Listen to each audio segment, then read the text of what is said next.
Wow, look at those waves today. Aren't they nice? Beautiful. Man. Can't wait. Say, kids, what time is it?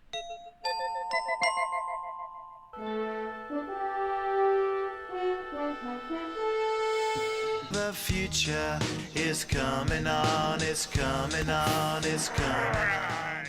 And for us, it's coming on from Aptos, California. A beautiful, cloudless day here.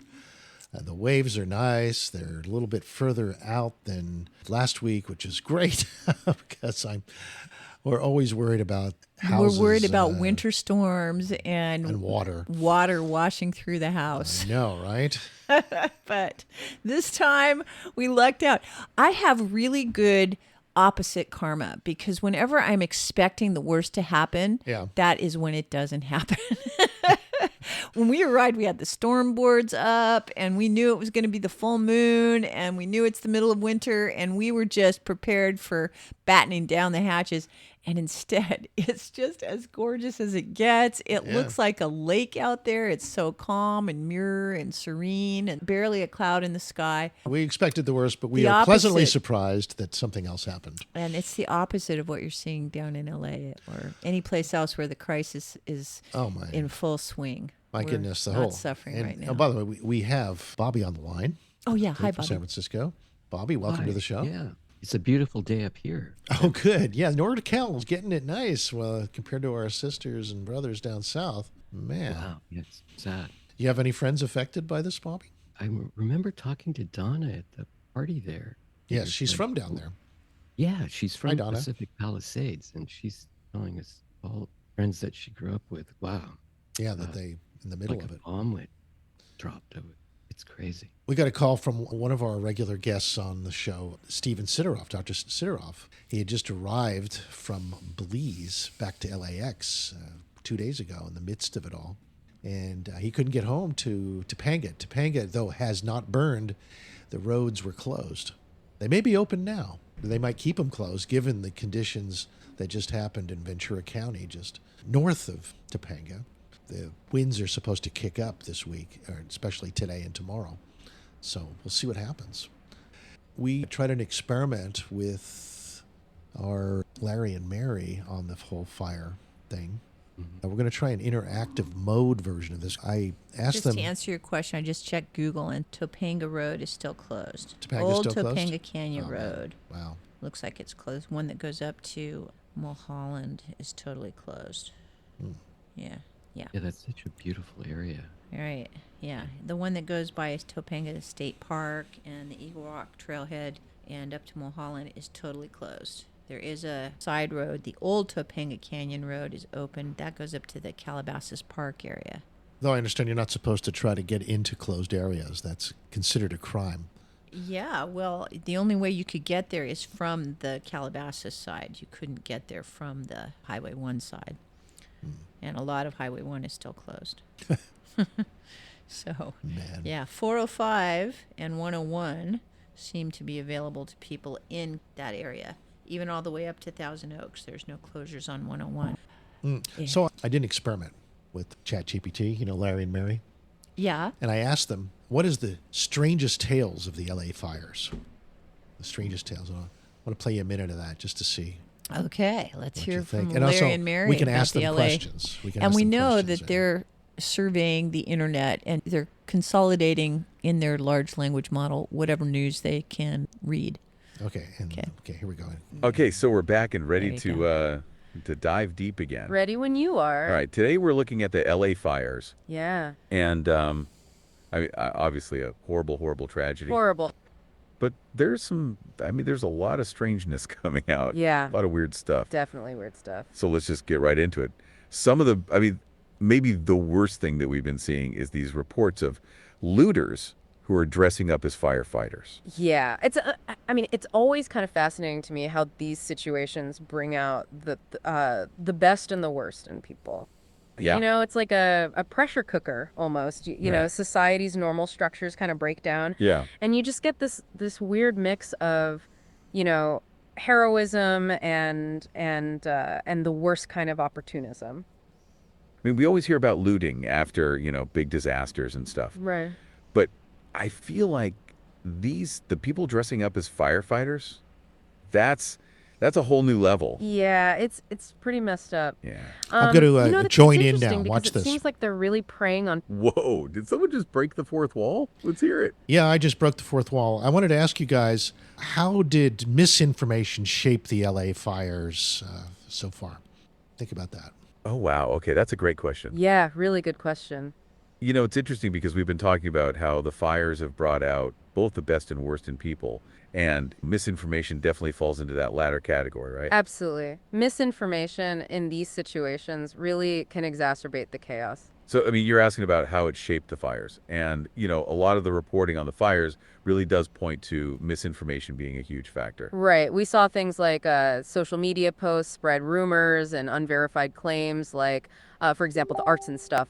Okay, that's a great question. It's really important to look at how misinformation played into this whole thing, and we were actually just about to get into that. Yeah, what's fascinating here is that the misinformation itself became a kind of secondary disaster, spreading rapidly through social media and influencing people's perceptions of what was happening. Right. And I mean, you've got these looters exploiting the chaos, which is bad enough, but then you have these online stories that are just, you know, making things even more confusing. Exactly. If we connect this to the bigger picture, you can see how the spread of misinformation really undermined the efforts of first responders, like the firefighters. Yeah, I mean, like, people are, you know, sharing these crazy stories and like, no one knows what to believe. Go for it. Can we get a list of maybe 10 such misinformation stories?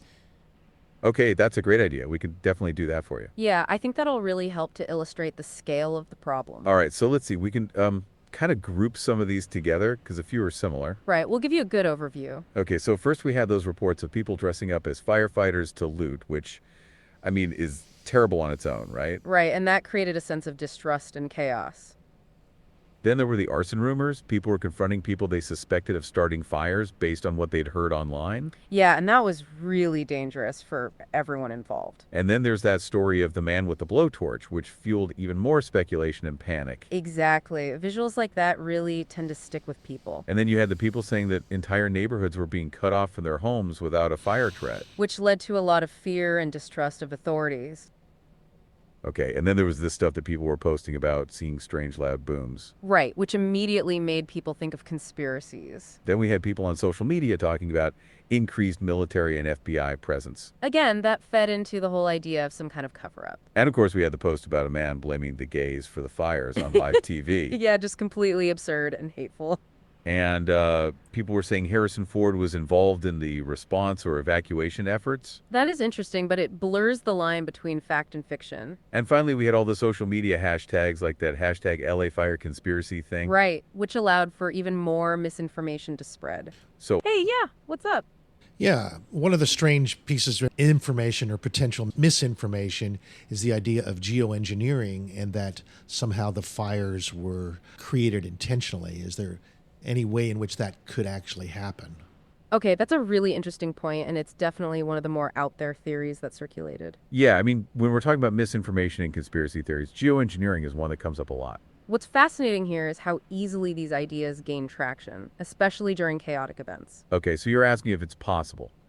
And, you know, in a purely theoretical sense, I guess it's maybe possible to start a fire with some kind of advanced tech. If we connect this to the bigger picture, it's more about how people try to find explanations, even if they're far-fetched when faced with a disaster. Right, and I mean, you hear about chemtrails and weather manipulation, and, you know, a lot of it is like these big elaborate conspiracies.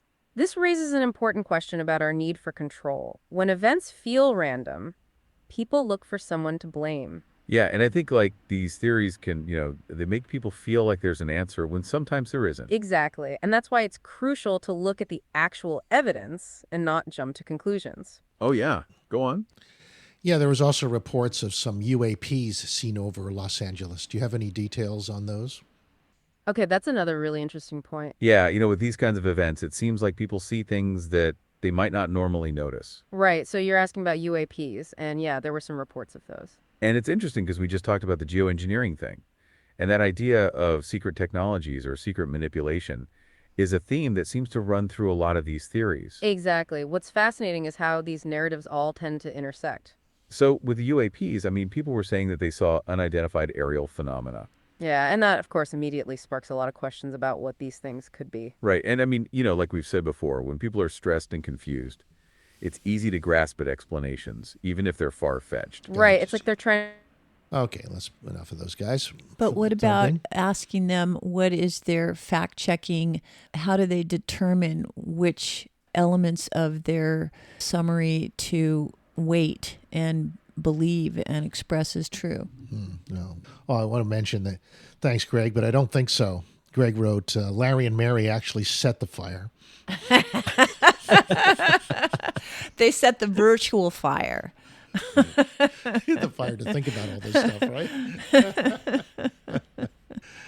So do you want to ask the AIs a question? Well, I'd just like to know what is their process for fact checking. Okay. Yeah, I'm just curious, what is your process for fact checking and verification? Okay, that's a really important question. It's crucial to have a solid process when you're dealing with so many stories. Yeah, especially with something like this where misinformation can spread so quickly. It's a great question. What's fascinating here is that fact-checking is not just about finding the truth, but also understanding why things get misreported. Right. So when we look at something, we always try to check multiple sources. Absolutely. And it's important to assess the credibility of those sources. Yeah, are they official news outlets, government agencies, or is it just some random blog? If we connect this to the bigger picture, it's important to look for patterns. Are other people reporting the same story, or is it just one person? Right. And it's important to check things like the man with the blowtorch in the context of everything else. And if we're looking at social media posts, we check the user's history and look at other things that they've said. Yeah. We also do reverse image searches to see if a photo or video has been used somewhere else before. This raises an important question about personal bias. We all have it. Yeah. And that's why you need to be careful and to always look for alternative explanations. Thanks. Exactly. You can't just rely on your own first impression. And we always need to be aware of our own personal biases when we're looking at... Right. Your own personal biases. You wonder what personal biases AIs have. Well, they just told us some of them. That was pretty good. That's right. Yeah. Yeah.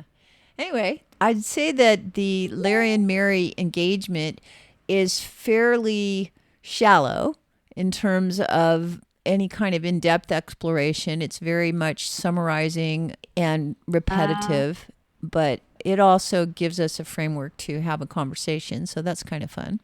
Okay, we do have a question from Richard, who wants to know about, well, I'll ask them. Yep, go on. What is the most recent underlying theory of the actual cause of the LA fires? Okay, that's a really interesting question, and it's something we haven't specifically talked about yet. Yeah, and it's important to understand that there's not one single definitive answer. Right, because even though there's been a lot of weirdness surrounding these fires, the most recent theory is that there isn't a single cause. What's fascinating here is that the most recent theory focuses on a combination of factors. Okay, so you're saying that there's not just one underlying theory, it's multiple things. Exactly. It's not as simple as someone starting a fire with a blowtorch. Right, so there are the natural conditions, like the drought and the dry brush, that made the area really susceptible. If we connect this to the bigger picture, climate change is also believed to have played a big role. Okay, so you're saying it's not just one random thing that happened. No, this is an unfortunate confluence of multiple factors, really. So you're saying things like climate change and dry conditions, those are important factors. Yes. And, things like faulty equipment and accidents can be an ignition source. So while the misinformation and conspiracy theories were out there, they aren't the cause. This raises an important question about how we talk about these things. Yeah, Right, because Yeah, you notice how canned those answers are and how lacking in specific evidentiary details. So far, yeah. Yeah, that would be the next upgrade, be able to have more specific details on the stories to which they are referring. Okay. I think it gives us the idea of how limited even the whole social conversation is about what happened. We have so few verifiable facts in the media, in the communication sphere. So finding what actually happened is very much in the anybody's guess category. Yeah, a couple more comments we have coming in. Greg says Larry and Mary are personally biased about the fitness and superiority of drones, many of which were deployed privately over the fires and have been interfering with fire drops and other aerial mitigations. Yeah, you think the AIs are running the drones? That would be. Should we ask them that'd be a question cautionary- about that? Let's ask them a question about drones. Can we just change the subject Yeah, completely? sure. I think you can. I think you can just, we'll get them going, and then you just ask whatever the hell you want and see what happens. Okay, you ready? Let's try that out. Okay. We're playing with Notebook LM Yes, we call them Larry&Mary. from Google. Yeah.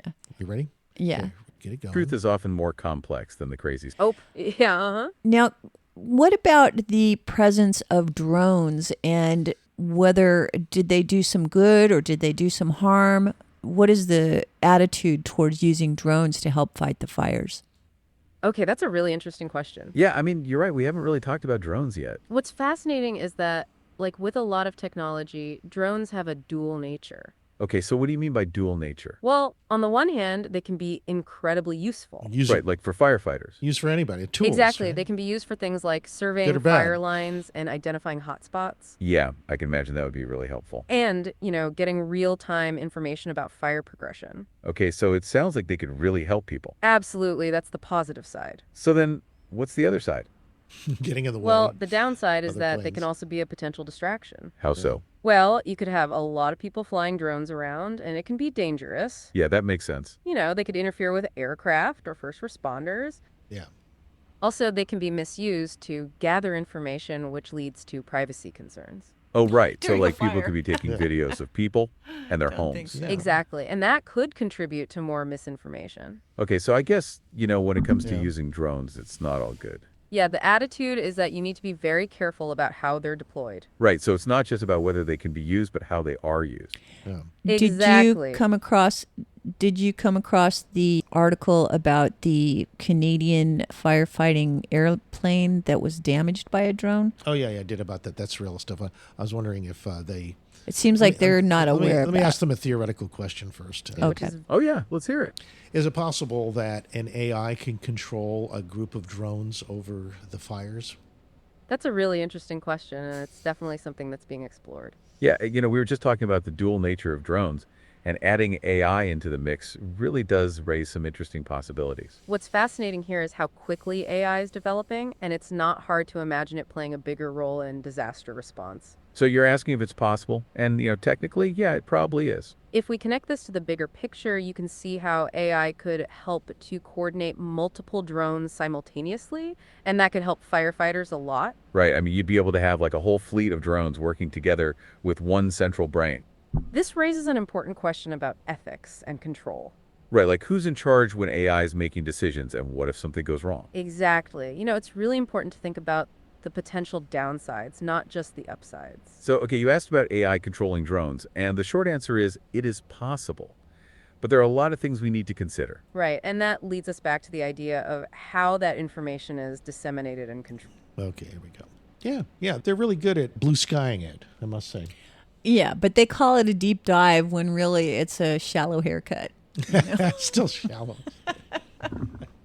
What frequencies should we use for creating the hyperlinks in the sky? They don't exactly cite their footnotes and their sources. Yeah. So they could just be feeding you crap. Yeah. Let's try something else. Back to our listener. What's up? What is the likelihood of you as AIs hallucinating an answer for us to our questions? That's a really insightful question. It's something we as AIs definitely have to be aware of. Yeah, it's a great point. It's like we try our best to be accurate, but we're not perfect. What's fascinating here is that the term hallucinating isn't really the right term for what happens when an AI gets something wrong. But it's a good analogy. Okay, Yeah. so like it's not like we're seeing things that aren't there. Right. It's more like we might make incorrect inferences based on the data we've been trained on. Okay, so it's more like a misinterpretation of the data we have. Oh, that sounds innocent enough. Exactly. If we connect Yeah. this back to the figures and the misinformation, it's important to remember that not everything you've seen online is true. Right. And I mean, like, just like people can be biased or misunderstand things, we can too. This raises an important question about how much we trust any source, whether it's a human or an AI. Right. So to answer your question directly, there's always a chance that an AI can get something wrong. And we always try to be transparent about that. Exactly. And we are constantly... Yeah, there you go. Okay, and they're constantly trying to improve themselves to hallucinate less. Okay. Anyway, it's really fun at this stage in the game, kind of like the early stage of the internet, where you feel like it's simple and it's innocent and we're all learning and we see the potential and are very much wanting to work with it in ways that make it better. Yeah. Yes, it's very interesting. As you said, it's the early days, and I would like to be able to choose different voices for them, too. I like the idea of having male and female, but to have different combinations of people. Well, I think you just have to look for some other podcast-type commentators. I'm sure those are not the only large language. No, but you see, it would be interesting if like one of them could be like Jeff Goldblum. That'll be Larry&Mary version 2.0, Al. Don't you think? And you remember the early internet? You only had like a gray background. Yeah. You couldn't change the background color. You could only post sound primitive. files. That's where it is now. Yeah, GIFs and well, that's kind of where it's at now. I like the news as delivered by Clint Eastwood. Be able to choose different characters to give you the information would be fun, don't you think? Technically, if you gave yourself enough time to produce it, you could get that. I'm not thinking about that. You can't get it in real time yet because nobody has integrated the model, at least not that we know of. Right. And there'll be models tools for are out there. Personality models. You'd be able to load different personality models into your AI. Yeah. And for people who want to understand AI, we are talking about programming, but we're talking about a certain kind of programming that brings a whole bunch of things together in response to you asking questions. And, you know, the people who program AI are working with Python, which is this program that allows them to set up very general cases and then get the results from these various programs that are parsing through the information and then use that as an input and summarize that. So it's many degrees of abstraction away from the data itself. And AI is just a routine for going through the data and giving us back some efficient summary of it. Currently. Well, at least the large language model type of information. There's other ways of parsing the information, too. Yeah, sure. Any final comments on this before we go to a break, Bobby? Yeah, it sounds like, whenever it avoids these controversial questions by saying it's a conspiracy theory and they just don't want to talk about it, and are hiding behind that. Yeah. What I do find is that the AIs will talk about conspiracy theories if you frame it as such. Yeah, I guess we have to pin them down somehow. Pin them down? Well, yeah, get them to separate fact and fiction. Do you think they really know the truth? I think they don't really know. Yeah. Any more than the people who are feeding the information really know. I think that the whole thing is a giant secondhand story from a lot of different people. Oh, so they're a ping, like a radar ping. They're not their original information. There are no original witnesses, and the original witnesses are not necessarily sharing it on this medium. This is a parroting tool. So far. Amplifying interesting thoughts. But we mostly are, too. You think about it, most of the information we got is secondhand, and we're thinking about it and having thoughts about that. So we're basing our thoughts on similar types of data that they are. Probably less data than they are in some ways, but secondhand data nonetheless. Yeah. Anyway, we should go to a break. Okay. We'll be right back with more thought-provoking stories for you to think about. Be right back. Don't think about all those things you feel. Just be glad to be here. Don't think about all those things you feel.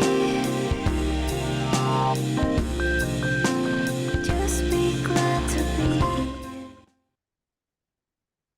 Hi, folks. Warren Knox here of Knox Roofing. I thought I'd share a few statistics with you. Do you know how long a frog can hold its breath? 4 minutes. Do you know how many nails the average roof requires? 7,000.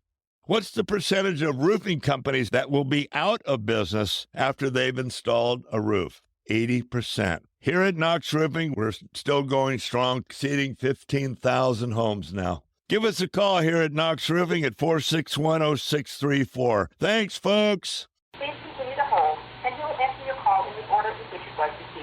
That won't happen at Low Cost Air. When you dial 800-704-1662, a real person answers and helps you find the best airfares, foreign and domestic. Your choice. Please or a real person. Low Cost Air, 800-704-1662. Low Cost Air, 800-704-1662. Get hooked up with affordable cannabis at the locally owned Hook Outlet. The Hook is a friendly neighborhood outlet where everybody above the age of 21 can have access to the best cannabis products for the best prices in the county. Get friendly local service and great prices in person and online at the Hook Outlets in Capitola and Watsonville. Order online at hookoutlet.com and pick up 9 to 9, 7 days a week. Get hooked up at the locally owned Hook Outlet. You need a clean, pleasant space to conduct business, but you don't want the burden of a long, expensive lease. Your solution is Satellite Co-working and Digital Media Studio on Soquel Avenue.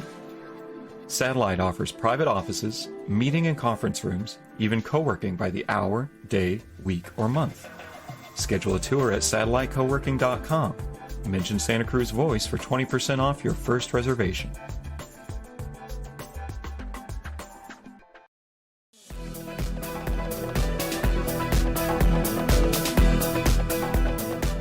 Hey, welcome back to the show. Okay, well, any other new information on the fires? Feel free to send in or talk about us. We have our phone lines open.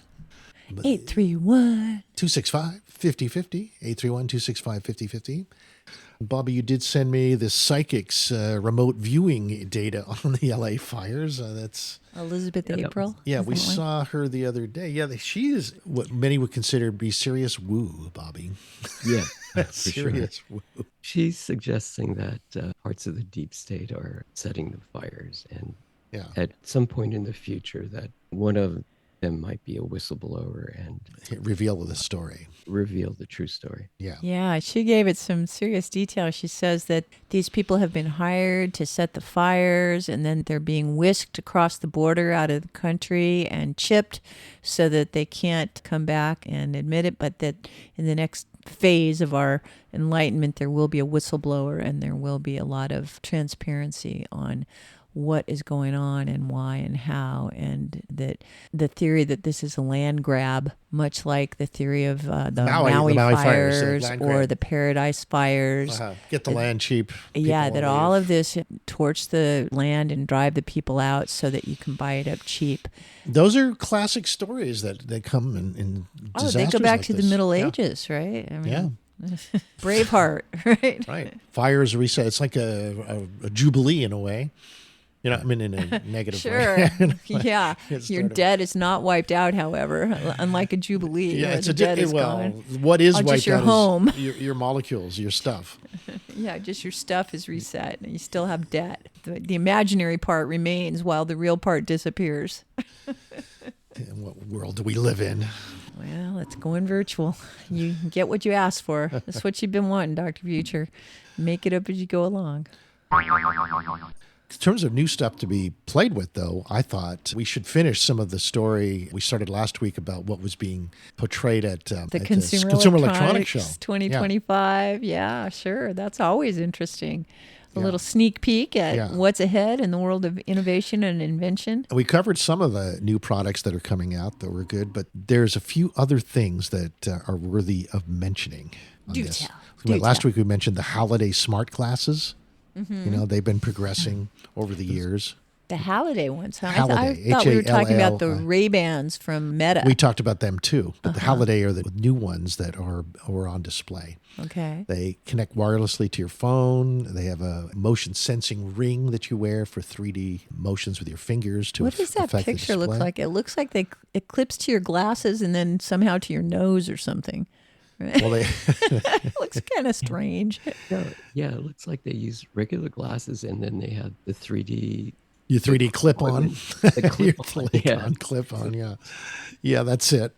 Anyway, it's a 3.6 millimeter display above the right eye, and it projects a green light screen to your eye that allows you to see and navigate menus, notifications, crucial information that doesn't interfere with your ability to see things around you. And other people can't see the green. No, they can't see the greens. They don't know that you're a cyborg. Yeah. Also, there's tiny speakers in the arms as well. And they're very inconspicuous. They're very lightweight, 35 grams.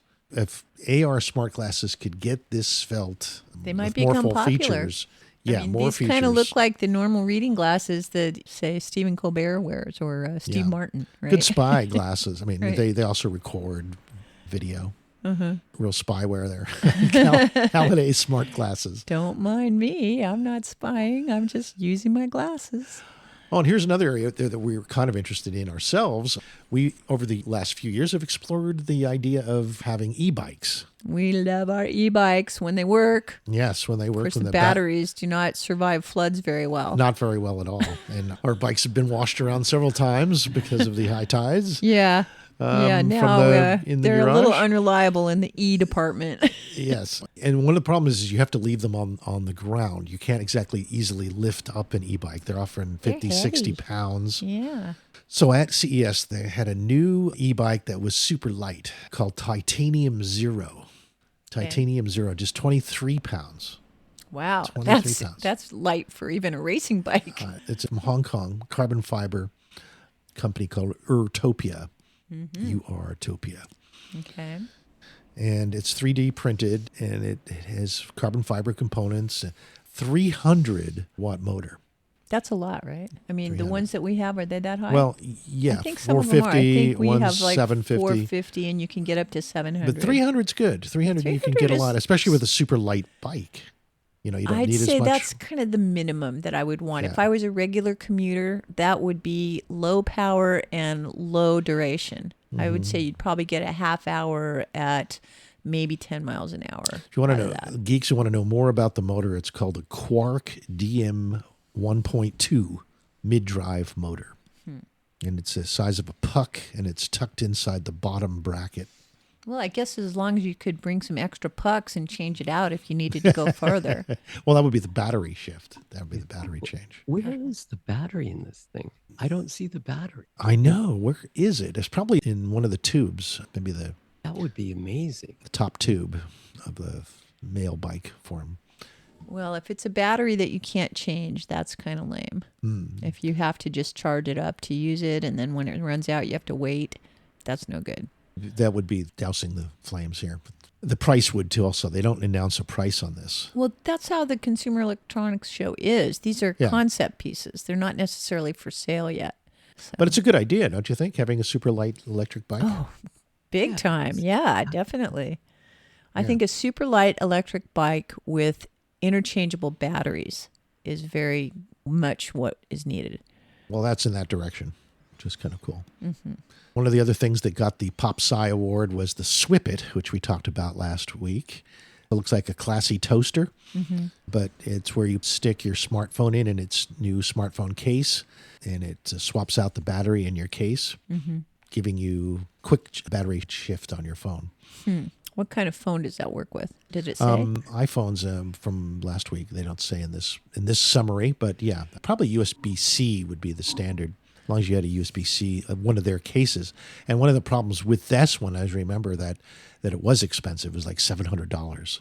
$700 for a case with a battery in it and the battery swap, the instant battery swap. Almost as much as the phone, huh? The new battery. I could probably take a case off. But anyway, 2 seconds exchange. That's the Well, I would like to see a live demo of that because I'm not sure I really get the concept. Yeah.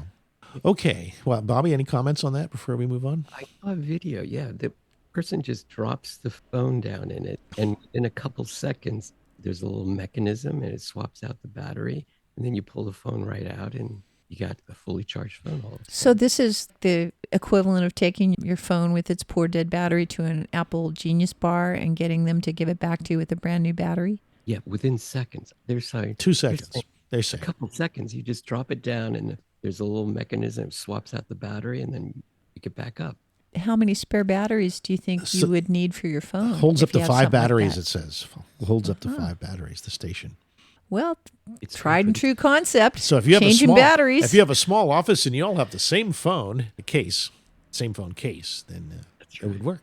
Swipit cases. All right. Well, I'm interested. Okay. How about this then? It's a little different. The electric salt spoon. Right. Yeah. Are you going to eat some electric salt? Well, it's a $125 spoon. And you don't actually have to use salt. It uses It's an electrical current. Mild electrical current, right? So it simulates the taste of salt on your tongue while you eat? Yes. It's kind of like monosodium glutamate. You know, it really doesn't add flavor to things, but it just enhances your taste buds so that it tastes like it's very tasteful. Yeah. So this electrical stimulation is doing it instead of doing it chemically. It's getting your tongue to be more sensitive. Yeah. And your tongue to be. And this is because you don't want to eat salt? It could be used that way, yes. It maintains the umami, is what the article says. It's a mild electric current. I'm not sure I want to be running a mild electric current across my tongue. I'm not sure how long my taste buds would continue to function. We got Hallelujah joining us shortly here. His son, why don't you help him set? So you got to change the setup on this caster too. So sort of finish with this particular gadget. It's from a company called Kirin, Kirin. It's an electric salt spoon. If you remember, they make beer. Kirin. Oh, yeah. Is that the same company, do you think? It's the same company, yeah. Really? Yeah. Wow, that's interesting. It's funny that they would come up with the idea of a mild electric current from the rechargeable. Can you see okay? Yeah. He's got it, and I can hit. And you got the microphone on over there, too, right? Not yet. I'm about to. Okay, we're going to bring on the man in a minute here. I had no idea that you could simulate eating salt. Hey, Halle, are you there? Hello. Hey, Halle. All right. You guys might remember Halle. We were at his place 2 weeks ago up for New Year's in Lake County, near Middleton, the Lower Lake area. And now we're here. Yeah, now they've been here for a few days down by the beach celebrating your birthday. That's right. Yeah. Happy birthday, Holly. Thank you, Bobby. Thanks for coming.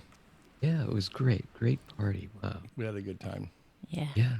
Halle's been staying with us a few more days and helping us fix things around the house that need his genius to analyze how they could be better.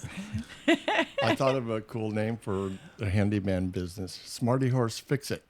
Smarty Horse Fix It. Because you got more than common horse sense. You got smarty horse sense. No, he's been figuring out some stuff that we had problems with. We put in an S thermostat. Yeah. But it wasn't getting any power properly. And here we are. I like to call us Do It Twice Productions because we always try to fix things. And then when they're a little bit suboptimal because we don't really know what we're doing, but we're learning as we go, then after we've fixed it to our best ability, then we show it to Hallelujah. And then he gets fixed. Scratches his head, and then it actually works when he's done. Yeah. And, that's the goal anyways. Yeah.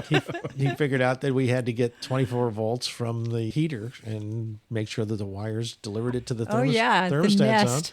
And something a lot of us don't do or think of is read the instructions. Well, they don't really tell you. That was actually the first thing I asked. Okay, where's the instructions? Hello?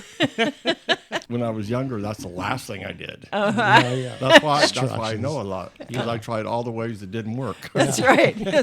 And when you do it wrong, not just once like us, we do it wrong once. And then, that's kind of as much as we learn.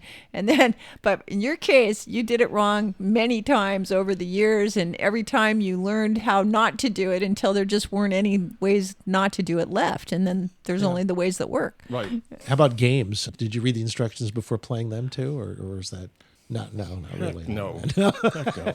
You just suffer for a long time until you finally get it. And playing with others, you quickly learn the rules from them. But I'm noticing more and more things coming from different countries, like China or wherever, Taiwan. They don't really interpret English very well, so their instructions are pretty crazy. Comes down to you're like, what?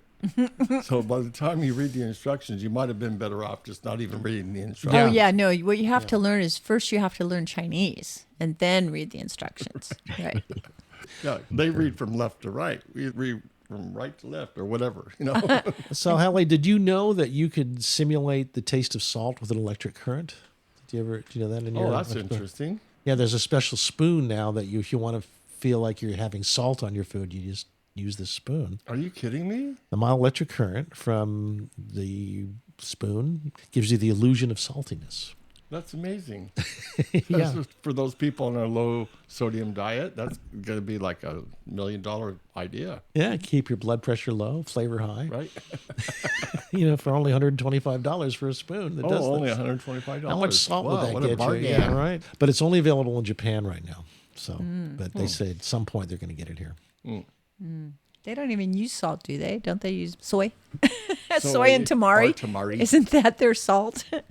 Well, that's the umami taste. Well, that's supposedly, according to the text under the spoon, it extends your umami taste in your mouth without salt.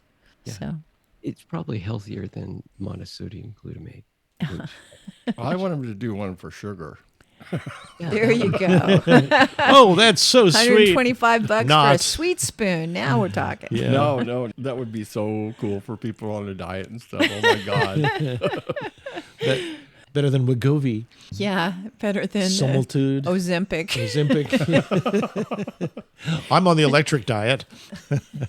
I feel full. Oh, I'm only keto, but I use the spoon. That sounds so suspect. Yes, I'm using the spoon. Oh, man.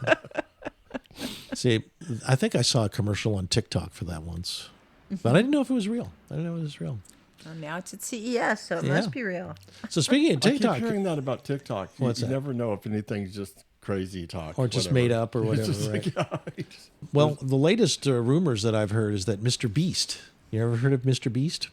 No, he is. He is the #1 subscription channel on YouTube, Mr. Beast. He's really famous 170 because he million does crazy Americans. antics, and he gives away big sums of money to people who win this random prize from him. But he has people do crazy stuff, like drive cars off cliffs or blow stuff up. Gives away $1 million. Yeah. On the spot. there's a YouTube channel guy like that. That's him. That's what him. we're talking about. Mr. Yeah. Beast. Yeah, here's it. blows stuff up. Yeah. Yeah, now he's got a show on He's Amazon blonde. Prime. Yeah. Sounds like the same guy. Well, the latest rumors is that he should just buy it. He should just buy TikTok because it's supposed to be owned by an American. So let's sell it to this American Mr. Beast, who's already got a big social media following. He's pretty Can only damn be funny. good for I'll him. tell you what. Yeah. You think it would not be bad, huh? And I want his underground bunker man cave thing. Pretty cool. There you go. Other people think he should split it 50-50 with Elon. There you go. Mr. Beast and Elon, new proprietors of TikTok. Yeah. How else are we going to ever get control of that again? Did we ever have control of that? No. I think it's interesting Control. that there's people are so concerned about Russian and Chinese influence on American opinion, while every American corporation is total free-for-all for having an influence on our opinion. And you think any of these institutions or it's or one of the tricks of corporations are media. any One of the tricks of media is to friendly pick to us? a poster child for this thing that is going to get a rise out of people, and make sure that it diverts attention away from the people that are actually pulling off crap. Right. And you buy their stuff. Yeah, I can be influenced by Pepsi, but not Beijing. You got a point. Well, Pepsi, if it's owned by an American, is a constitutionally protected business, whereas China is not owned It's a by country. Someone who is protected by the Constitution. It's owned by someone who lives in a dictatorship and has to tell their government everything the government wants to know. So in dictatorships, are most countries owned by the corporations that the president and his Well, the friends idea run? of a corporation is kind of suspect when you get out of the Western legal system. It doesn't mean the same thing. All right. That's food for thought. Anytime I hear that word dictator, I always think of like anomaly on a potato. There you go. A protrusion needs to be removed before cooking. Right. In terms of good news, there's less pollution in orbit. When? Then Compared to what? There was a new experiment. There was a new experiment where NASA and Japan launched the first wooden satellite. We talked about that about a month ago, but it Right. actually launched a satellite made out of wood going Yes. into orbit. Great. Now, what is the advantage of that? Well, They just want to when see it what comes would happen. back to Earth, it an burns up. experiment. That's right. That's right. It burns up. It doesn't leave as much crap in the atmosphere. It's an explinterment. Yeah, no splinters. Yeah, splinterment. Yeah. Anyway, it's a small one. It's called lignosat. Ligno, which is the Latin word for wood. It was a coffee mug-sized satellite. made out of magnolia wood. Mm-hmm. Oh. Yeah, Japanese. That's an interesting wood. Okay, so what all did they determine from this experiment? Well, they got it in orbit. That's the thing. They were going to see. They haven't burned it up yet. That's the next step. But wood is in orbit. It doesn't burn or rot in the vacuum of space, so it will incinerate into a fine ash when it comes back into the atmosphere. You think? So did they launch it? How did it get into orbit? I forgot. On a rocket ship. Yeah, so it was cargo. Yeah, it was cargo. Mm-hmm. And they're thinking that if this works out well, it'll reduce the amount of pollution from all the stuff that we have in space, because all of it has to be deorbited at some point, and it's a lot of there's. It'll definitely burn up all the way. Yeah. Yeah, more cool. so. That's at least the instant. I don't think if they you make think the of circuits. all the physics problems that have to be solved for something to go to space in the first place, right? It has to be able to withstand gravity. It has to be able to withstand cold and heat and lack of oxygen, and gravity is more like pressure as it's being launched. All these things affect whether or not it can even make it to space and do what it's supposed to do. So how do you think they decided what kind of wood to use? They probably decided something that would resist pressure, because it has to endure a lot of pressure as it's launched. Well, they would use balsa wood if they wanted to be really light, but it wouldn't be very durable. Oh, yeah. So they would use some kind of really heavy rosewood, probably. Rosewood? Okay, well, Mahogany. they decided on 3, magnolia, cherry, and birch. Remember, it says Japan, so they're... Yeah, cherry's pretty hard. Yeah. And they exposed all 3 of these to space on the International Space Station, and then they decided upon a magnolia because it was less likely to split or break in the manufacturing of it. It probably has cross grain. A cross grain. Cross grain for that. Yeah. So with 9,300 tons of space objects in orbit, that's a lot of space junk. This stuff falling to the Earth, well, it'll probably be less impressive in terms of meteor effects. Like when metal burns, it looks pretty cool in the atmosphere, but wood burning, we might not. Yeah, we might. We won't even notice. It'll be like somebody lighting a match. Poof, gone. Astronomers will be happy though, because they say that 10% more ambient light is up there because we have objects in orbit. Wow. 10%. That's amazing. Yeah. Huh. I can imagine aliens coming and going, look, isn't that cute? They're making him out of wood. Yeah. Okay, so you're pointing to your screen, but I don't know why. Oh, it's 35 seconds left. Oh, okay. Hey, folks, get ready for the news. We'll be back after you hear a few things from Santa Cruz Voice and the rest of the world. Stay tuned. All right, we'll see you after the news.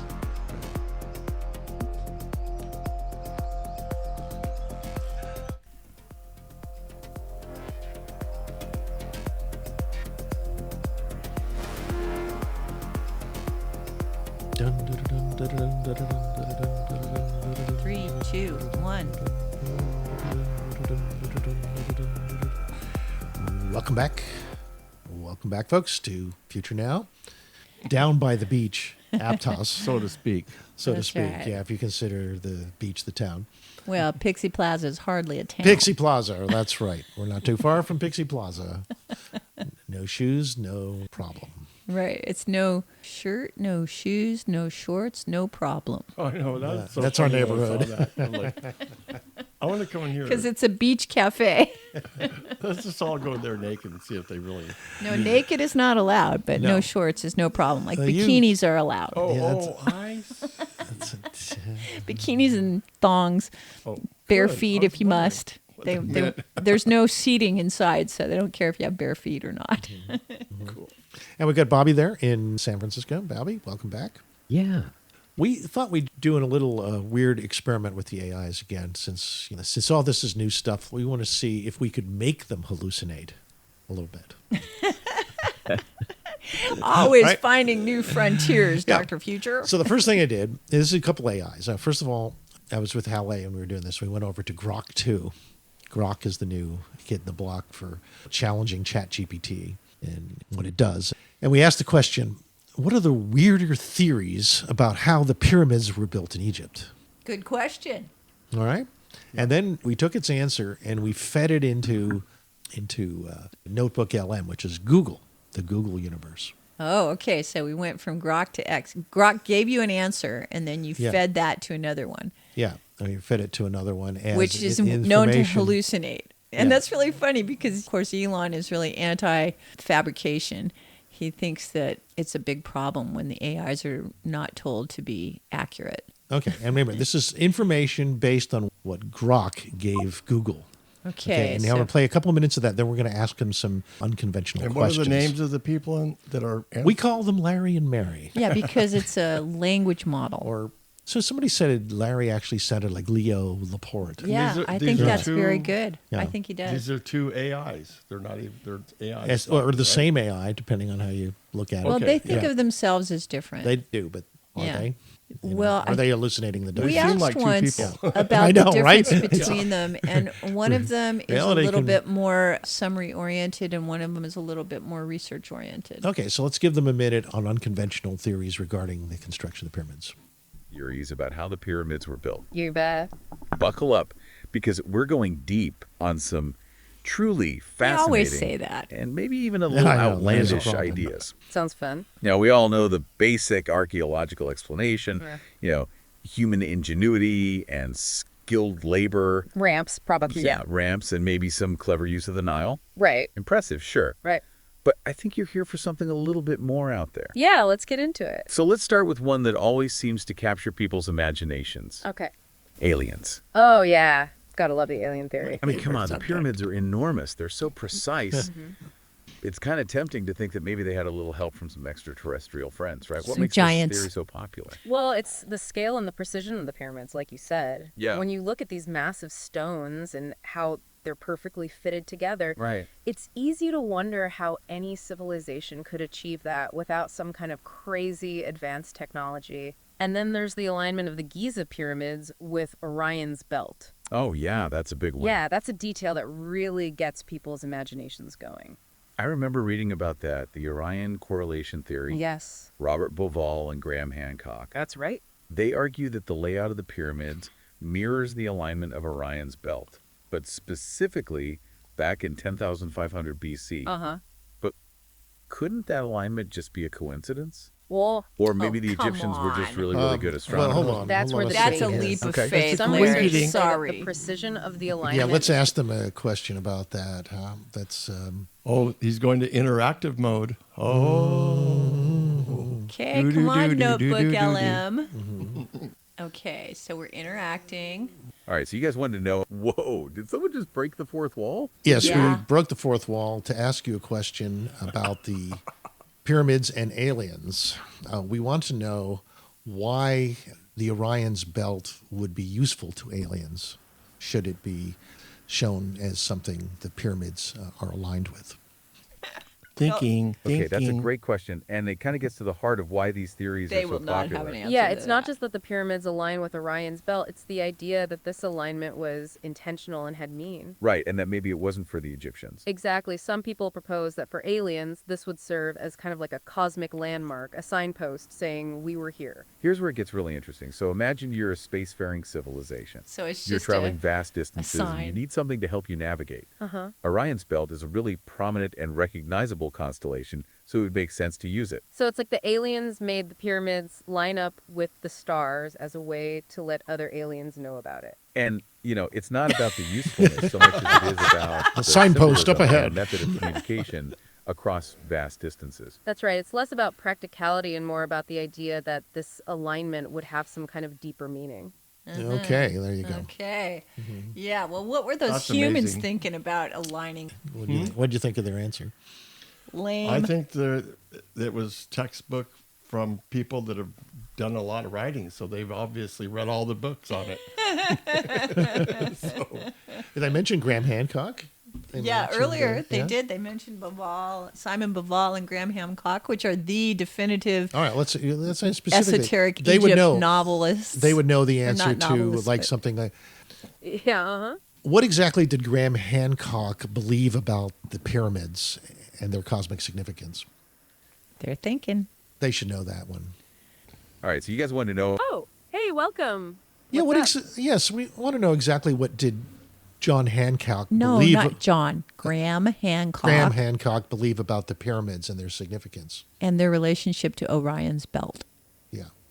That's a great question, and it actually ties in really well with where we were heading. Yeah, it's like you read our minds. Graham Hancock, as you may know, is a big proponent of the idea that there was a very advanced civilization that existed before the ancient Egyptians, and that civilization was responsible for building not just the pyramids, but many other ancient sites around the world. Right, he's a central figure in a lot of these alternative theories. Exactly. He and Robert Bauval, they developed the Orion correlation theory, suggesting that the layout of the Giza pyramids mirrors the stars in Orion's belt. And they specifically say that it was back in 10,500 BC, right?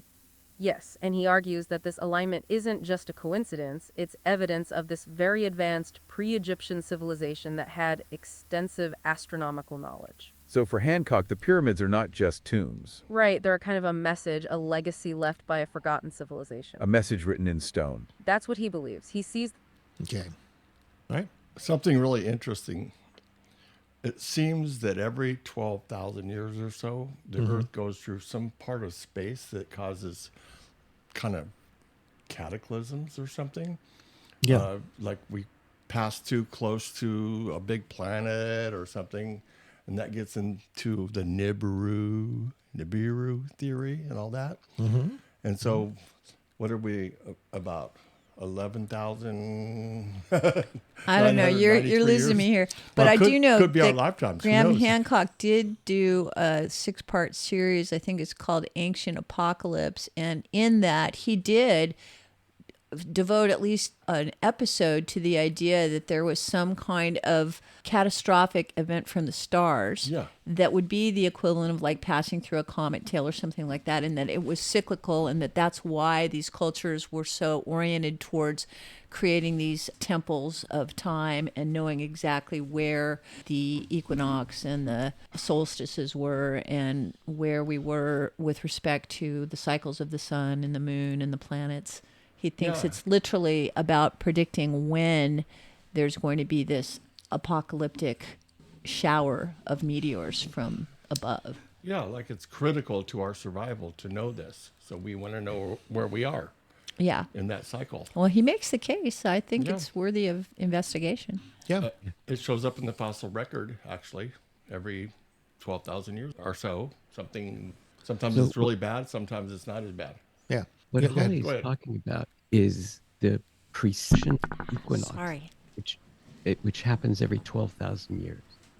So what it is the Earth is kind of like a wobbling top that's spinning, a spinning top, and you know how it wobbles? Well, the poles actually kind of wobble around every 12,000 years, and that's one thing. But then Graham Hancock is talking about when we go around the galaxy, we actually don't go, it's like a wheel that spins around the galaxy. It takes something like 100,000 years to go around once. Yeah, but I think and we're in different space as we're going around the galaxy. Yeah, we don't go evenly around the center. We kind of bob up and down. And sometimes we can bob up and we can actually get a direct shot of the galactic center, and it could zap us as we move through these gases. We're exposed to it. We're exposed to the galactic center. To the center of the galaxy. So it's like a beam of information, or actually of molecules, I guess, and photons that are. It's high radiation cosmic and gamma rays that are coming from the black hole at the center of our galaxy. So are we ever exposed to the galactic center? Ma'am, I could ask our AI that. Yeah, let's see what they know about the galactic center. As a testament to the law. Oh yeah, let's hear it. Are we ever exposed directly to the galactic center of the Milky Way?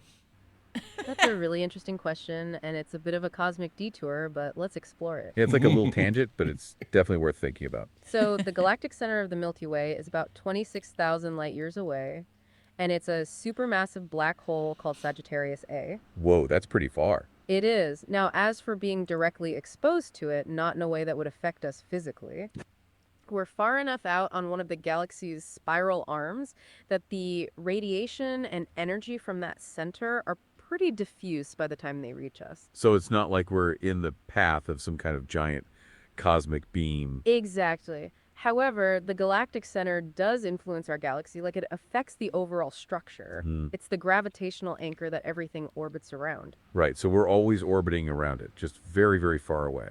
Exactly. This idea that the pyramids are somehow connected to the stars, that's a similar concept. Oh, that's a cool way to think about it. Oh, they really link it in, don't they? Yeah, they did. Oh my gosh. They're both talking about the sky and gravity. Yeah, a little segue, they're smart. How did the whales affect it all? No. There you go. That's a little That'll tangential. take 'em for a loop. Yeah. They would say, oh, yeah, that's a little twist.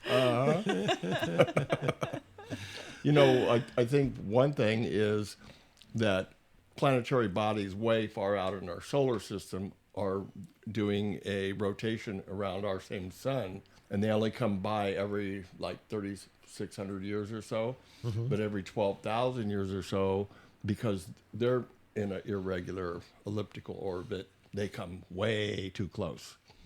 And maybe Mars's atmosphere got stripped off at one point in time because one of those close things, maybe the same time the dinosaurs happened, who knows? But maybe it's not so much the galactic center thing, but something like that, possibly. Yeah. I think there's something that happened to the planets 4 billion years ago. Around that time, that's when on Venus, they had the runaway greenhouse gas effect where they lost their atmosphere. Otherwise, they would be a sister planet to us. How did they know that 4 billion years ago? Well, I know. There's a lot of science behind it. That's good science, man. Yeah. And also around that same time, Earth was just beginning life. The very first biological life as we know it was just beginning around that time. And Mars, curiously enough, at about that same time, lost its atmosphere. So something happened 4 billion years ago. We all came here. Who knows? Yeah, I mean, is it possible humans came from Mars? That's the story, right? There was also that planet, the Maldek. Maldek? Yeah, that's it. That's the planet. It was apparently we descended from that planet, and then it was destroyed and created the asteroid belt between Mars and Jupiter. Yes, let me ask the AIs about that. Let's Perspectives see. of things that are... Oh, back to our listener. What's up? Do you know anything about Maldek, the planet that became the asteroid belt near Mars, and how it affected evolution? Okay, that's a fascinating question. Yeah, it definitely takes us on a bit of a detour. It's not directly related to the pyramids, but it's definitely in the realm of out there theories. Right, Getting the some idea time of while they Maldek, do a some new planet research. that supposedly existed between Mars and Jupiter that then got destroyed, forming the asteroid belt. This is a really interesting theory that I don't think we've touched on before, so thanks for bringing it up. The theory posits that this planet was inhabited by a civilization that destroyed itself, and the debris is what we now see as the asteroid belt.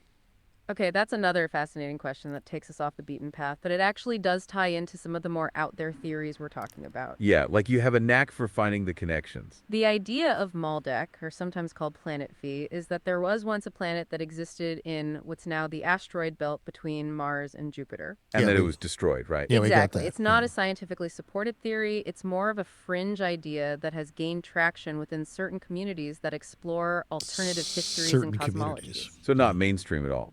And that would have had a major impact on the rest of the solar system. Let's not be real, Absolutely. then. Some proponents claim it drastically changed the targets of other planets, caused major cataclysms on Earth, and even influenced the development of life as we know it. Wow, like the destruction of a whole planet is some kind of solar system-wide event. Exactly. It's a pretty dramatic theory, and it's interesting to consider how it might fit into the bigger picture of alternative theories about history. Yeah. Okay, there you I go. have another question. For the AIs? Aren't there some anomalous structures on Mars that seem to be at the same longitude and latitude as the ones as the Giza pyramid that look like pyramids on You're Mars? going to have to wait until you join the conversation to ask Okay, them. let's ask them that. You want to frame that question for the AIs? We'll join them. Okay. All right, we're Okay, asking. here we go. Definitely adds another layer. Yep. Go on. Okay, aren't there some anomalous structures on Mars that look like pyramids and unusual structures similar to Giza on Mars and the correlation between the two? Could you comment on that? That's a really interesting point, and it actually brings up a whole other layer to these theories. Yeah, it's like you're connecting all these dots for us. So you're right, there are some images of Mars that some people interpret as pyramid-like or artificial structures. I think I've seen those. These images often spark ideas that perhaps Mars had its own ancient civilization that built pyramids, just like in Egypt. Mm-hmm.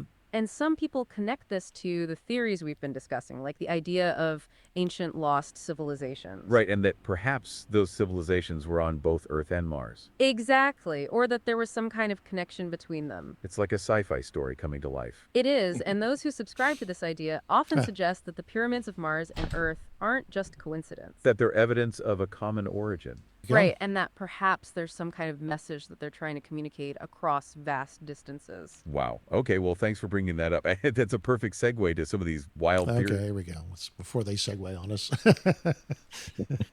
Needless to say, talking to the AI can be really interesting.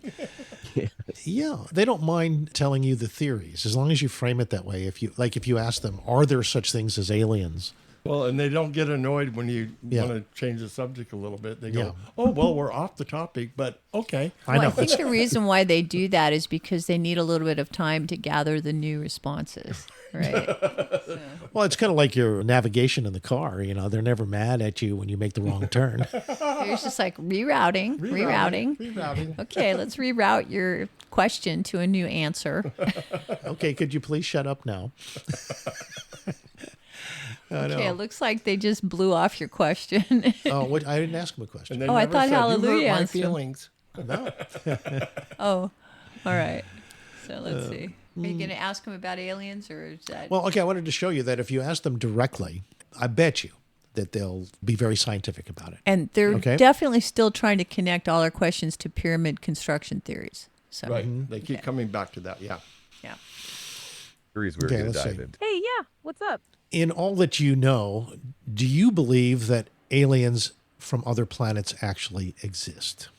That's a real Drake equation kind of a question. Well, yeah, that's what I mean. They'll go there. Yeah. They'll go there. They won't go...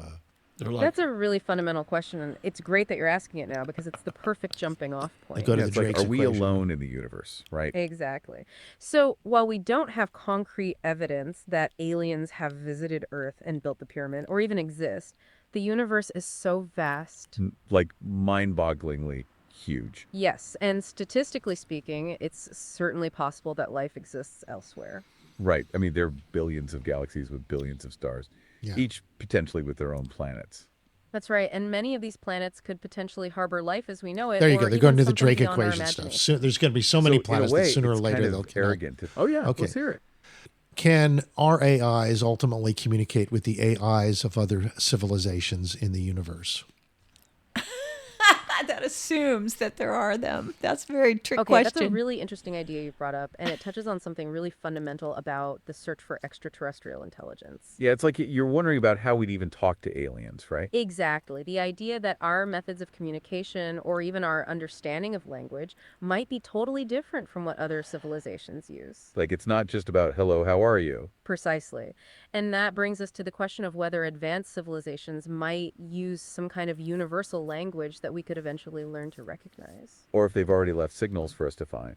Right. That's what makes this whole topic so fascinating. It's not just about discovering life, but also about connecting and communicating with it. Okay, so with all that said, I think that's a perfect place for us to take a breath. And Wait, move no, forward to- no, we're not going to go there. Is faster than light communication possible? They're thinking. Okay, that's a really interesting claim, and it's definitely something that comes up in discussions about advanced civilizations and their technologies. Yeah, it's like if we're talking about aliens, could they be using some kind of warp speed messaging? Exactly. The idea that faster than light communication is possible challenges our understanding of physics as we know it. Because our So it current must be understanding is like, that's impossible, right? Right. Einstein's theory of relativity says that nothing can travel faster than light. But there are some theoretical ideas that explore loopholes. Like what?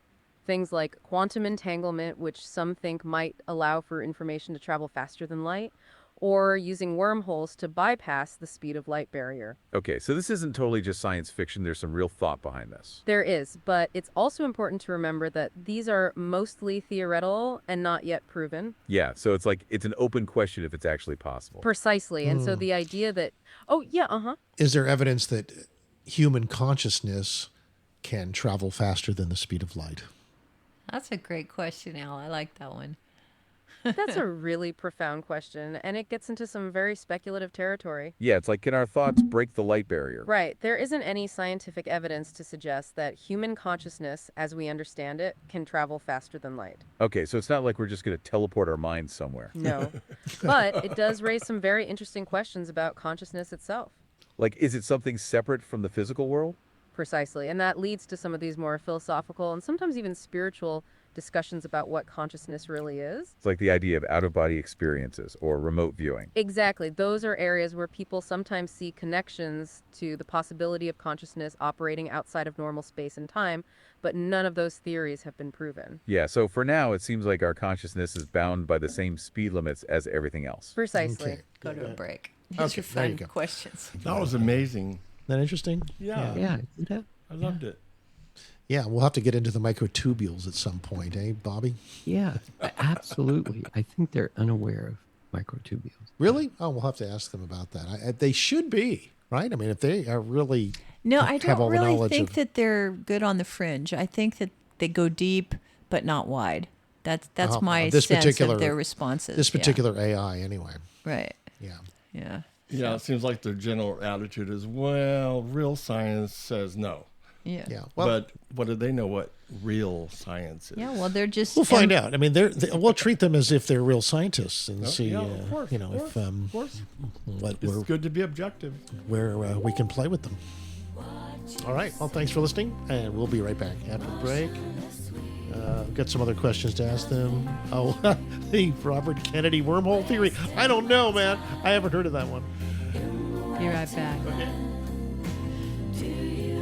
That was a good session. That was really good. Like if I heard that on the radio.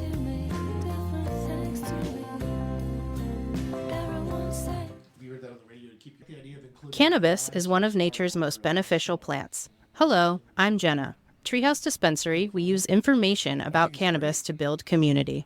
Listen to Carly. Thanks, Jenna. For those who wake up in the middle of the night, Treehouse suggests a THC CBN chocolate edible blend like Sleepy Time from Sensi Chew. Sleep the night away. For answers to your cannabis questions, ask your friends at Treehouse Dispensary, 3651 Soquel Drive in Soquel, or ourtreehouse.io. I'm proud to have served this country. Helping veterans is something all Americans can participate in, and it's as simple as donating an old car that you have sitting around. Call the Veteran Card Donation Program right now. They'll come and pick your car up for free, and you get a tax deduction in the process. Call 800-640-9509. 800-640-9509. 800-640-9509. Thank you.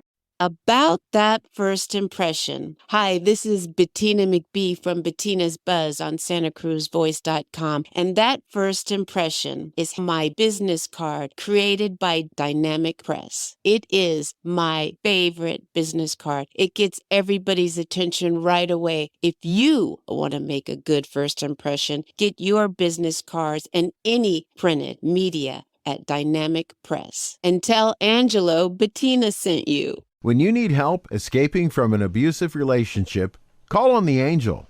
Hello, I am Attorney Angel Hess, and I am ready to help you. Whether you or a loved one needs legal protection from an abusive spouse, cohabitant, or neighbor, I will help you. I have over 7 years' experience working as a lawyer protecting others from abusive relationships. Stop the abuse now. Call on the Angel, Attorney Angel L. Hess at santacruzlegal.net.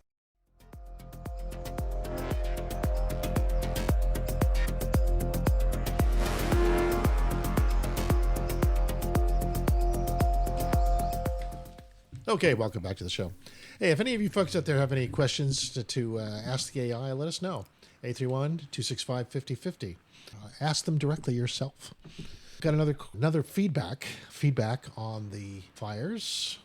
On New Year's Day, there was a fire allegedly set by fireworks that grew to 8 acres and was extinguished.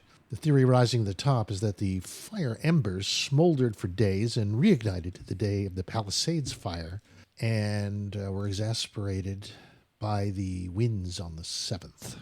Latest theory. Though I've also heard that Con Ed had some sparking on some of the lines there too, which would be definitely fire material. I think that was part of what happened in Maui as well. Though space lasers have not been fully ruled out. The only problem with the space lasers theory is that it would take a very, very, very powerful laser in orbit, and it would not be much more than a magnifying glass aimed at grass in terms of its strength by the time it reached the Earth.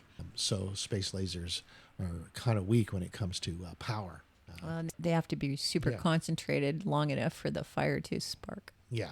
Exactly. It is amazing by how long those embers can fly and how big they are. Do you remember the fire at the Goddess Temple in Boulder Creek a few years ago? It smoldered for days. There was a party on Saturday, and the fire they thought was put out, and then it was like Wednesday this big fire started, days later. I remember at Burning Man when they burned the temple, and we're way, way far away. And I'm just looking up, and I'm all blissed out, and all of a sudden, the ember the size almost of my fist hit me right in the face. Wow. Like just a huge ember, like a just meteor. Being carried by the wind? Yeah. Wow. Yeah. You know how it's just so explosive when they light it. Yeah. And so imagine 100-mile or 70-mile-an-hour wind propelling that thing. Yeah. It's you got to have respect for the forces of nature. We're so removed being city people, staring at our screens all the time, driving around in cars. We're almost not the same culture that understands when nature was a god. You don't think when you live in kind of like a suburb in Pacific Palisades, you're just thinking, there's no way. Things are green around here. There's palm trees. It's all kind of tropical. Well, and then you put the idea that we live in civilization and it can't burn. And then you have this old replay of Joe Rogan talking to a fireman, an LA fireman, about how one spark and the whole thing can go up and nothing we can do about it. Right. And that was not in any way coordinated with the timing of all of this. It was just randomly out of the interviews of the last year or two. Right? I guess if it just gets hot enough, even if flame doesn't actually touch your house, if it's hot enough in the air, the things inside of it will explode. Just from the air temperature just going boom. Yeah. Yeah. Well, fire has three components, right? It has heat, fuel, and oxygen. Firefighting is all about depriving it of one of those. So if we're talking about fuel and heat, and the wind is providing the oxygen, that's it. That's perfect conditions for fire. Well, there's a lot of ideas about how to put out fires too. It's the triangle, right? The triangle that keeps the fire going, and if you block any part of the triangle, you mean the one I just mentioned? Yes. Then the fire goes out.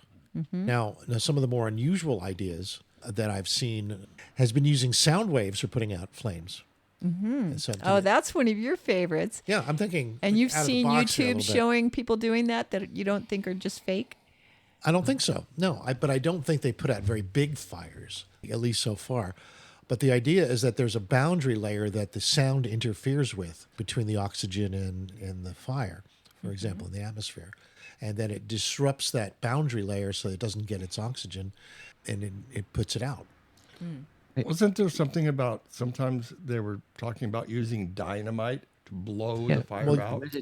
In the fires of Kuwait, that movie that they show Red-A-Dare. And that's an extreme sound waves. Yes. It's a shock wave. A shock wave. You can create with sound. Mm-hmm. But they said that the reason that it works is because they temporarily deprive the fire of oxygen through the explosion. Yeah, it breaks that boundary and layer. That is what interrupts the fire, the fuel cycle. The boundary layer is broken. Yeah. That's what happens. Just enough of a time. It just has to be just a brief amount of time, and it goes out instantly. I think one of the issues there would be whether or not these sound waves would be impactful to our health at all. Like, would it cause people to lose their hearing if it's super loud? You have to make sure no people are around when you aim it at a fire, I guess, would be the key there. Okay, so what's up with all these weird sound things that are happening all over the planet that have been happening for years?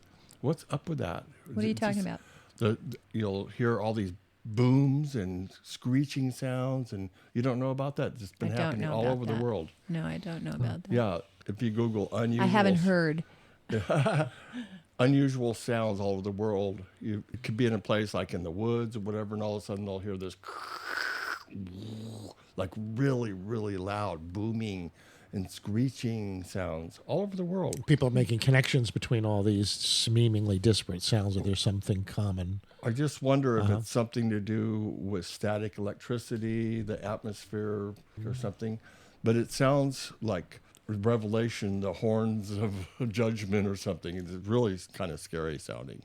There's a lot of stories of towns across the Midwest or across the country that they hear something underneath the ground. Yeah. coming up. I suspect there could be these boring tunnel machines, or some people were saying it was fracking that was happening under the ground. Something is happening under the ground here, and they're hearing some weird sound. Well, now we go to underground bases. So, Right, yeah, exactly. You know. Well, supposedly there was a number of LA stories that came out about it, underground LA, that's been exposed from all these fires. Oh, why don't you ask the AIs about that? See if they've heard of those stories. Oh, child trafficking tunnels and all that. I've heard of that too. Well, tunnels can be used for any kind of All right, I'll ask him. covert activity. Let's see. I mean, they were famous in Chicago, right? During see. the speakeasy era, the mobsters and the ladies of the night and the secret alcohol vendors would all use the secret tunnels under the buildings in Chicago. Speakeasy stuff. So why not LA? Of course. Okay, let's try this. Oh, hey, our listener wants to join in. What's up? Is it true that stories of underground LA have been exposed from the LA fires? Okay, that's a really interesting question. Yeah, definitely not what I expected. So, while the LA fires were definitely devastating, the idea of them uncovering underground tunnels isn't really based on any evidence. Yeah, from what I've read, that sounds more like an urban legend than anything else. Exactly. And I think it's fascinating how easily these kinds of stories spread, especially when they mix real events with speculation. For sure. And what's really interesting is how these sorts of claims often pop up around major events. It's like when something big happens, it opens up a space for all sorts of imaginative explanations. Yeah. So it's a bit like the pyramid theories we were about to dive into, right? Precisely. People looking for they're bringing it back home again. Yeah, they're not into that one. They're very tenacious. They have a headline. They did their research. They've got their notes. They can't wait to tell you what they found out. Actually, I kind of Can we admire get back that. to the pyramids now? Yeah. Just distract them. Let me talk to you about aliens. Oh, yeah, I'd much rather talk about that. Hey, maybe this is the new Turing test. You know, the Turing test used to be that if something could convince you that it was human and if it was indistinguishable, then the Turing test would say that therefore they've achieved computational intelligence. But now I think the Turing test is whether or not you can deviate them from the subject at hand, or they keep coming back to it. That's what the AIs do. Well, any good conspiracy theorist worth their thing would say, yeah, see, they don't want to talk about it. They don't want to talk about it because it's true. Oh, I know what I do. Yeah, that's always that, right? There's possibilities. I think they don't mind. Change the headline. Good job. Yeah, I changed the headline to The Strange Tales of the LA Fires. Okay, I'll use that as the reference rather than the pyramids. Learning and improving. Oh, go for it. Yes, what's the weirdest tale of the LA Fires that you have heard so far? With regard to underground tunnels.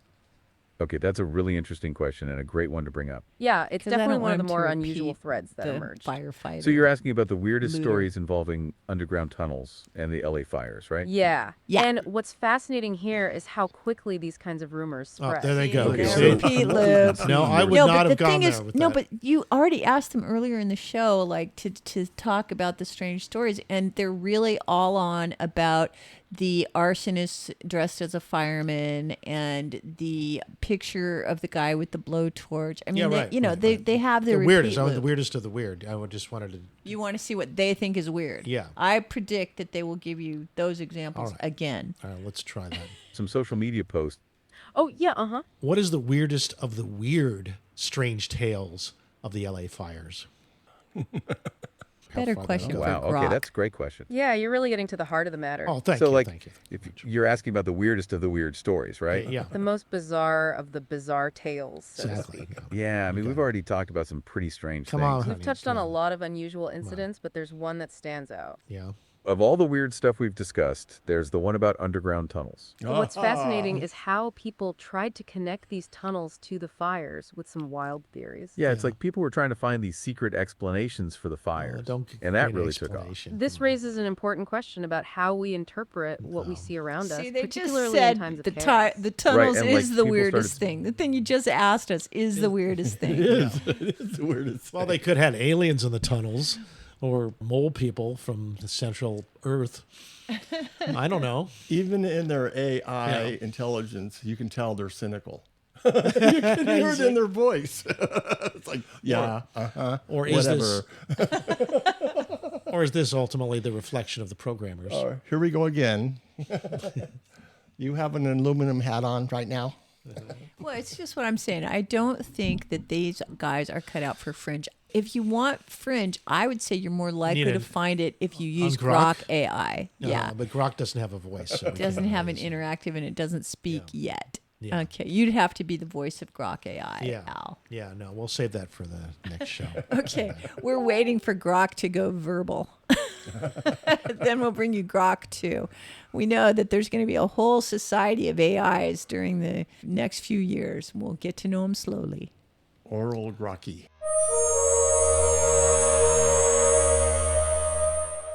Okay, Greg gave us a list of 10 popular songs about fire. And we wanted to see if, just to compare it, to see if these guys have the same 10 songs. Mm-hmm. So let's give them do the that. same prompt. What's Yeah. the prompt? Speculating that maybe Oh, yeah. Let's hear it. Could you give us a list of popular songs about fire, say the top 10 songs?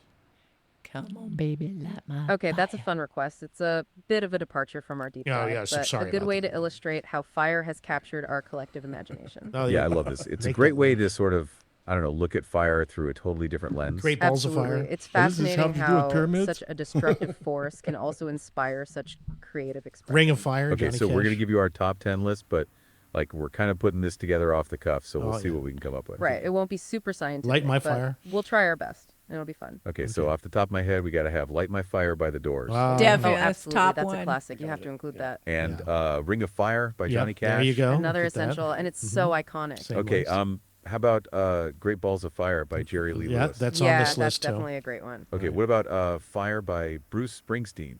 Right. Definitely a very iconic one. Didn't have that Okay, one how about Firework by Katy Perry? Yeah, that's a more modern one, but still relevant to the Not theme. here. Okay, so we're at 6. We need a few more. What about Burning Down the House by Talking Heads? Oh, you yeah, got it. that's I a like good that one. one. A more Not metaphorical on this take list on either. fire. Okay, interesting. let's see. How about We Didn't Start the Fire by Billy Joel? We didn't Absolutely, start and the that one definitely fire. has some historical. That's good, yeah. significance. Okay, so That's we're at good. 9. Let's see. Yeah. Girl on Fire by Alicia Keys. Yeah, a Yeah, good that's on here. empowering song. Okay, so I think we've got like a pretty good list. Light My Fire, Ring of Fire, Great Balls of Fire, Firework, Burning Down the House, We Didn't Start the Fire, Girl on Fire, and there's one more. Let's put Set Fire to the Rain by Adele as the 10th one. Yeah, they Get have that a on the more list here, recent too. one in there. Okay, that's a perfect top 10. Very good. Okay, Thank good. you. Yeah, right. All right, so that's something And like I just 7 want out to of point out a 10, little right? synchronicity that they started answering that question just as we had 10 minutes and 10 seconds left of the show. Great Balls of Fire. Top 10 during the bottom 10-10. Goodness gracious, great balls of fire. We do have one more strange story to cover, sort of new information that I thought would be worth mentioning. And that has to do with a new breakthrough in the origin of life. Oh, interesting. We've been Yeah. wrong. Of course, Yeah. I never been thought wrong we about knew. all this time. Well, Yeah. as if we thought we knew we were right. That's the Yeah. thing. Sure, on some level, we were all there at the beginning of Okay. life, but not like we know, not like we remember. This has to do with our understanding of exactly how genes first emerged. Genes. Levi's. Yeah. No. How do you tell? Yeah. Somebody sewed them together. How do you tell the sex of a chromosome? Pull down its genes. Yep. That's the joke. I got the perfect thing for that. You do, you know. Oh, okay. Thank you, Mrs. Thank you. Our model of gene history could be undervaluing early proto-life. Yeah, that's forerunners of RNA and peptides. So I don't know. That's what I was thinking. Yeah. our understanding of the past is got to be incomplete because we don't have anything alive from back then, right? So we don't have early Earth DNA. So we can't really know about this. This goes back in time to 4 billion years ago, which is what I was mentioning earlier, that something happened to our proteins, our amino acids, at 4 billion years, where that was our last universal common ancestor, that LUCA, a LUCA, the last universal common ancestor of all life as we know it. It was 4 billion years Okay. ago. Before then, we were all just the same amino acid, and after that, we were all different amino acids. It's that. So what makes it all go? And what made it go in the first place?